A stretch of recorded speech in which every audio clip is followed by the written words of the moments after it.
പുസ്തകം 8-ാം അധ്യായം 1 മുതലുള്ള വാക്യങ്ങൾ.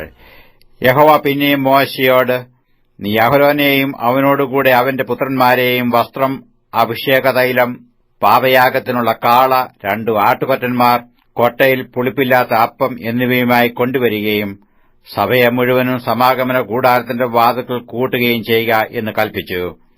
യഹോവ തന്നോട് കൽപ്പിച്ചതുപോലെ മോശെ ചെയ്തു. സഭ സമാഗമന കൂടാരത്തിന്റെ വാതിൽക്കൽ വന്നുകൂടി.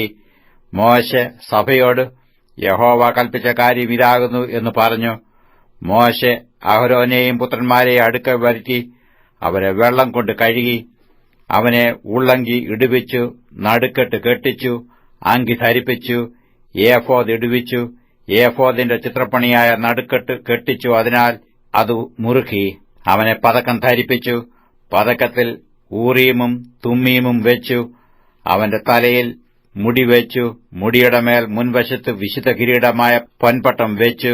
യഹോവ മോശയോട് കൽപ്പിച്ചതുപോലെ തന്നെ മോശെ അഭിഷേക തൈലമെടുത്ത് കൂടാരവും അതിലുള്ളതൊക്കെയും അഭിഷേകം ചെയ്ത് ശുദ്ധീകരിച്ചു.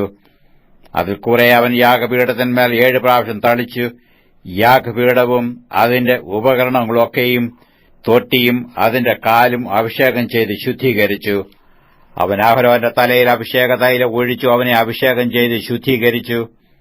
മോശെ അഹരോന്റെ പുത്രന്മാരെ വരുത്തി അങ്കി ധരിപ്പിച്ചു, നടുക്കെട്ട് കെട്ടിച്ചു, തലപ്പാവ് ഇടുവിച്ചു. യഹോവ മോശയോട് കൽപ്പിച്ചതുപോലെ തന്നെ അവൻ പാപയാഗത്തിനുള്ള കാളയെ കൊണ്ടുവന്നു. പാപയാഗത്തിനുള്ള കാളയുടെ തലയിൽ അഹരോനും പുത്രന്മാരും കൈവച്ചു. അവൻ അതിനെ അറുത്തു.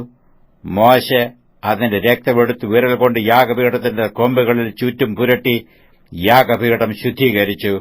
ശേഷം രക്തം യാഗപീഠത്തിന്റെ ചുവട്ടിൽ ഒഴിച്ചു. അതിനുവേണ്ടി പ്രായശ്ചിത്തം കഴിച്ചു അതിനെ ശുദ്ധീകരിച്ചു. കുടലിന്മേലുള്ള സകല മേധസ്സും കരളിന്മേലുള്ള വവയും മൂത്രപിണ്ഡം 2 അവയുടെ മേധസ്സും മോശെ എടുത്തു യാഗപീഠത്തിന്മേൽ ദഹിപ്പിച്ചു. എന്നാൽ കാളയെയും അതിന്റെ തോൽ, മാംസം, ചാണകം എന്നിവയെയും അവൻ പാളയത്തിന് പുറത്ത് തീയിലിട്ട് ചുട്ടുകളഞ്ഞു. യഹോവ മോശയോട് കൽപ്പിച്ചതുപോലെ തന്നെ അവൻ ഹോമയാഗത്തിനുള്ള ആട്ടുകൊറ്റനെയും കൊണ്ടുവന്നു. അഹരോനും പുത്രന്മാരും ആട്ടുകൊറ്റന്റെ തലയിൽ കൈവച്ചു. അവൻ അതിനെ അറുത്തു. മോശെ അതിന്റെ രക്തം യാഗപീഠത്തിന്മേൽ ചുറ്റും തളിച്ചു. ആട്ടുകൊറ്റനെ ഖണ്ണം ഖണ്ണമായി ഖണ്ഡിച്ചു. മോശെ തലയും കണ്ണങ്ങളും മേധസ്സും ദഹിപ്പിച്ചു. അവൻ അതിന്റെ കുടലും കാലും വെള്ളം കൊണ്ട് കഴുകി.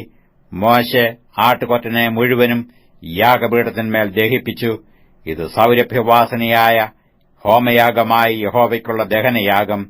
യഹോവ മോശയോട് കൽപ്പിച്ചതുപോലെ തന്നെ അവൻ കരപൂരണത്തിനുള്ള ആട്ടുകൊറ്റനായ മറ്റേ ആട്ടുകൊറ്റനെയും കൊണ്ടുവന്നു. അഹരോനും പുത്രന്മാരും ആട്ടുകൊറ്റന്റെ തലയിൽ കൈവച്ചു. അവൻ അതിനെ അറുത്തു. മോശെ അതിന്റെ രക്തം കുറെയെടുത്തു. അഹരോന്റെ വലത്തെ കാതിന്മേലും വലത്തെ കൈയുടെ പെരുവിരലിന്മേലും വലത്തെ കാലിന്റെ പെരുവിരലിന്മേലും പുരട്ടി. അവൻ അഹരോന്റെ പുത്രന്മാരെയും വരുത്തി.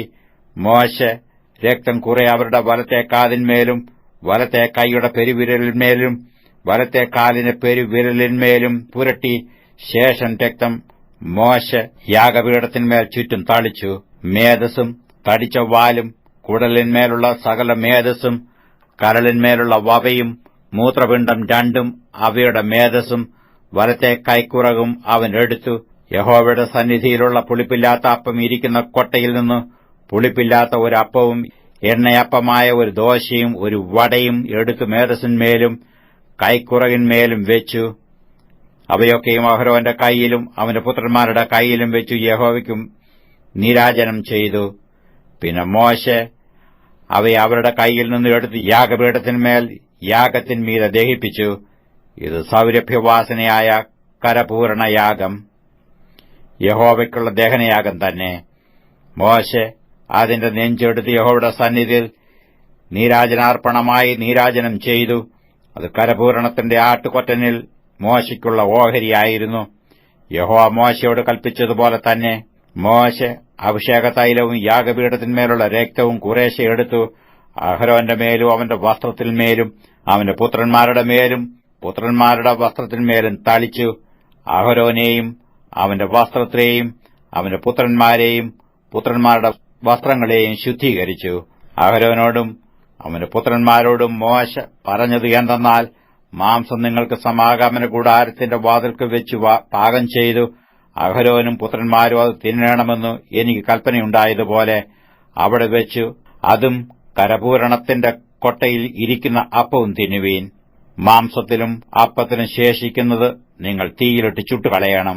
നിങ്ങളുടെ കരപൂരണ ദിവസങ്ങൾക്ക് തികയുവോളം നിങ്ങൾ 7 ദിവസത്തേക്ക് സമാഗമന കൂടാരത്തിന്റെ വാതിൽ വിട്ട് പുറത്തു പോകരുത്. 7 ദിവസം അവൻ നിങ്ങൾക്ക് കരപൂരണം ചെയ്യും.